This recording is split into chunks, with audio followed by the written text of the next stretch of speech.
Hello everyone, and welcome to my little corner of the internet. So a couple weeks ago, I posted some of my Drawtober drawings that I had done, and even though it's November now, I haven't really been keeping up with posting the rest of them. So here they are. This could be a bit of a long video, and just a quick warning, this is my first year doing the challenge, so I can't guarantee that the art is necessarily up to par. I don't really have a lot of experience with doing pen drawings. I really just started this challenge for the practice, but I hope that you enjoy it anyway. The prompt list that I'm using is Jessie the Joyful's Drawtober 2021, which I'll link in the description. I think that these prompts would be fun to do even when it isn't October, so I really recommend that you check it out if you want some drawing ideas. So the 12th prompt was something spooky. And in October, there are a lot of spooky things around to choose from, but I decided that I didn't want to go with something outwardly scary, like I'm not really a big fan of horror. I feel like it's just relying on basic human instincts to scare you with blood and gore and jump scares. I really do prefer more subtle gothic stuff. So I decided to draw this scene with this lady walking through the forest in a white dress holding a lantern. I really like it actually. It's very mysterious. The 13th prompt was a warrior, so of course I could not resist drawing a warrior cat. Warriors is actually a pretty fun series, even for people like me who are a little older than the target age range. The writing style is fairly simplistic, but the series is actually able to get away with a lot more mature topics than you might typically find in middle grade books like this, because all the characters are cats. At some point in time, I decided to make my own fan OCs for Warriors and write a fanfiction. The fanfiction it's not too bad, but writing fanfiction is not really my thing. I don't know what I was thinking, but here's one of the OCs. The 14th prompt was something hot, and of course, since my brain only lives in two places, the 19th century and ancient Egypt, I of course thought of Egypt's climate. Well, actually the first thing I thought of was Horatio Hornblower, but I turned this in for extra credit in my art class, so I thought that could have been weird. I decided to try drawing the pyramids of Giza, which seemed to be what people always think of when they think of Egypt, but I realized too late that I actually forgot a pyramid. For day 15, the prompt was a dragon. I don't have any experience with drawing dragons. Really, my only exposure to dragons has been watching the YouTuber Dragon Types, who does videos on Wings of Fire. That being said, they have started to grow on me, and they do seem kind of cute for some reason. So I might be working on my dragon drawing skills in the future. I just drew this one from memory, I didn't really use a reference or anything, so I think that the wings look a little stiff, but I kind of like the expression that the dragon has. For day 16, the prompt was something you wore last week. Exactly a week from this day, I had worn my archery club uniform, and with a skirt of course, because I always wear a skirt. I also realized too late that I forgot to add my arm guard in this picture. Sometimes I do forget to wear my arm guard in real life, but I always regret it really fast.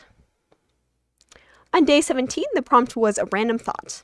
I have many random thoughts each day, but this is the one that I was most eager to illustrate. Whenever I feel bad about being short, I just tell people that I'm not short, I'm historically accurate. I guess I'm objectively only slightly shorter than the US average, but I still feel like I'm short, if that makes sense. But if I lived in ancient Egypt or the Victorian era, I'd actually be a bit taller than average. And of course, I had to draw myself wearing some awesome 1830s clothes. For day 18, the prompt was someone working hard. I had a bit of a hard time with this prompt. I'm not sure why, but I couldn't think of what I wanted to draw. After restarting 4 or 5 times, I just started doodling this scribble thing, and it looked to me a bit like a smear of paint. So I went with it and drew my character Elizabeth painting a wall. Even though I wasn't thinking of it at the time, this actually fits the character quite well because it is part of her story that her parents let her paint the walls of her bedroom, so I guess that's what she's doing. For day 19, the prompt was a friendly fae. Fairies have never been something that I've been particularly into, and fantasy stories in general are something that I seem to struggle with writing. It's kind of an inside joke between me and myself that I can't start writing a fantasy story without a lot of blood within the first 10 minutes. Since this prompt specifically says friendly though, I knew that I had to tone it down. I actually really like how it came out, and I think that my favorite part of the drawing is the shading on the rock that the fairy is sitting on. For day 20, something old, I was also struggling to come up with something that I liked, which was strange because old things are just what I love. I honestly think that might have been part of the problem, though. nothing that I was drawing looked good enough to me. So after drawing scores of random artifacts, I gave up and asked my brother what I should draw. He's really into the Middle Ages and the Crusades and that time period, so he told me to draw a Teutonic Knight. This is not a time period that I am particularly interested in, so I think that it actually helped my drawing that I wasn't too familiar with the subject. So yes, this is a knight from the Teutonic Order, and apparently they fought up north with the Vikings or something. Like I said, I don't really know. On day 21, the prompt was a serpent. I knew that it was going to be two things. It was either going to be the basilisk from Harry Potter or an Egyptian cobra. As you can see, I went with the cobra. Egyptian cobras, or asps as you might have heard them called, that comes from the Greek word aspis, I think, are surprisingly cute, but of course you would not want to run into one in real life because they're very venomous. And the word above this cute little snake is, of course, the Egyptian word for cobra. For day 22, the prompt was something unexpected. I decided to draw TJ surprising Elizabeth with a birthday party. I don't even know if surprise parties are actually a thing that anyone does, because I've heard about them, but I've never actually been to one or had someone throw one for me. And honestly, I'm not sure that I would like that. Surprises and parties are two things that tend to be pretty stressful for me, so I don't think that I would like a combination of them very much. Day 23 was a spell. In case you can't tell, this is supposed to be the Patronus spell from Harry Potter. My brother has been rewatching all the Harry Potter movies lately, and my drawing table is right by the TV, so I have been watching them as well. Honestly, I just kind of wanted to draw a glowing stag instead of another person, but I still think that it came out pretty cool. Day 24 was something with many limbs. I once again thought of a spider, but I decided that I really didn't want to draw a spider once again, so I drew an octopus. What was pretty funny is that after I drew this, my brother looked at it and he asked me why it only had 7 arms. And instead of really counting the arms for myself, I just took his word for it and added an extra arm. But I soon realized that the now so-called octopus had 9 arms. Apparently my brother miscounted, and it would have been pretty funny to leave this guy as a nonopus, but I was able to fix the damage with some correction fluid. On day 25, the prompt was an enemy. In the interest of not using my artistic powers for evil by drawing a specific person, I instead drew my personification of creative block and, the other generally bad thoughts that get in my way. Honestly, most of the time this really is the enemy for me. I spend a lot more time battling, basically myself, than I do battling other people. And I kind of like this depiction of a snake-like thing. But just to be a little bit evil, if I was going to draw a person, I know exactly who I would have drawn at this point in time. But that's all I'm going to say. 26 was something huge. Since I hadn't drawn any sort of artifact yet, I decided to draw one of the colossi of Ramesses II, which are huge statues of Ramesses II, the third king of the 19th dynasty. I hesitate to call him a pharaoh because he didn't officially have that title, and if I'm not mistaken, he was the last king in Egyptian history to not have that title. But he still wanted everyone to know how awesome he was, and building these big statues of himself was just one of the ways that he did that.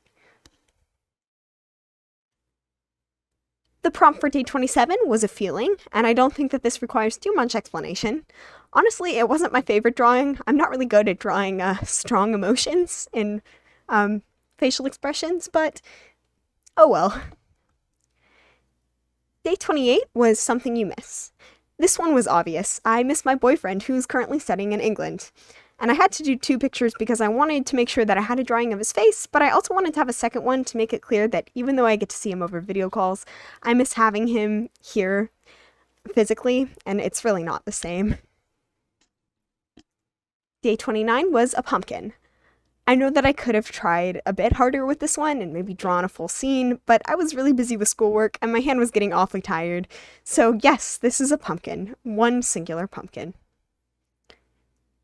Day 30 was something that goes bump in the night. Whenever I hear something bumping in the night, it's usually my cat knocking something off the shelf, but I know that that is not what the prompt meant, so I decided to draw what my brother calls a sleep paralysis demon. All I can say is, if I saw this thing bumping in the night, I think it's safe to say that I would scream and run out of the room as fast as possible. It is definitely not as cute as my cat. For day 31, the prompt was anything you want.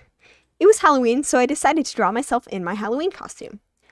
My initial plan for this year was to be a real archaeologist for Halloween. It was going to kind of be like a group costume with my brother, who was going as Indiana Jones, who's very much not a real archaeologist.